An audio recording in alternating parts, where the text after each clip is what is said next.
امریکی سائنسدان اس بات کا جائزہ لے رہے ہیں کہ شارکس کو سمندری طوفان کی شدت کی پیشگوئی بہتر بنانے اور سمندری ڈیٹا جمع کرنے والے مشاہداتی نظام کے طور پر استعمال کیا جا سکتا ہے یا نہیں۔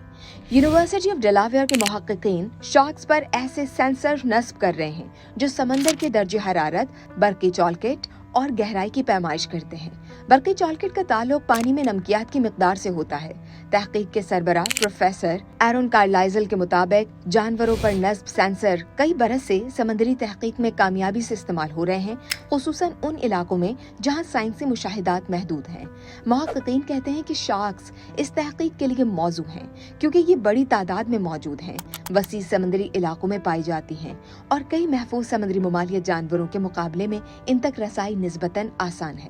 اب تک شارکس پر ٹیگنگ کا استعمال زیادہ تر ان کی نقل و حرکت اور رہائش گاہوں کا تعین کرنے کے لیے کیا جاتا رہا ہے، تاہم نئی تحقیق میں ایسی شارکس کا انتخاب کیا جا رہا ہے جو سمندری طوفانوں کی پیشگوئی کے لیے مفید ڈیٹا جمع کر سکیں اور سطح آب کے قریب اتنی بار آ سکیں کہ نصب ٹیگز سیٹلائٹ کے ذریعے معلومات منتقل کر سکیں۔ شمالی بحر اوقیانوس میں ہونے والے ابتدائی تجزیوں میں شارٹ فن ماکو، بلو شارک، اسموتھ ہیمر ہیڈ اور کم عمر گریٹ وائٹ شارک کو اس تحقیق کے لیے موضوع قرار دیا گیا ہے۔ ایرون کارلائزل کے مطابق سائنسدان سمندر کی بالائی تہہ میں موجود حرارت پر خصوصی توجہ دے رہے ہیں، جسے مکسڈ لیئر کہا جاتا ہے، یعنی پانی کی تہہ سمندری طوفان کی شدت میں اہم کردار ادا کرتی ہے، کیونکہ زیادہ گرم مکسڈ لیئر زیادہ طاقتور سمندری طوفان کا باعث بن سکتی ہے۔ تحقیقاتی ٹیم کے مطابق شارکس کی ٹیگنگ کا عمل مئی کے آغاز میں شروع ہوتا ہے، جبکہ کئی نقل مکانی کرنے والی شارک انواع موسم سرما میں بحر اوقیانوس کے دور دراز علاقوں میں رہنے کے بعد ساحل کے قریب آتی ہیں۔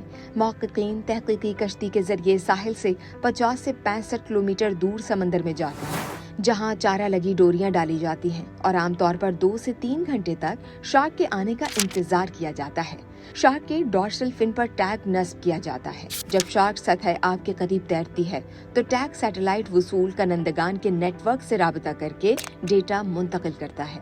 ٹیگز ایسے مواد سے منسلک کیے جاتے ہیں جو وقت کے ساتھ گھل کر خود الگ ہو جاتے ہیں۔ ہر شارک کو دوبارہ سمندر میں چھوڑنے سے پہلے اس کی صحت کا معائنہ بھی کیا جاتا ہے، کیونکہ دباؤ یا زخمی ہونے والی شارک کا قدرتی رویہ متاثر ہو سکتا ہے، جس سے حاصل ہونے والا ڈیٹا بھی متاثر ہونے کا خدشہ ہوتا ہے۔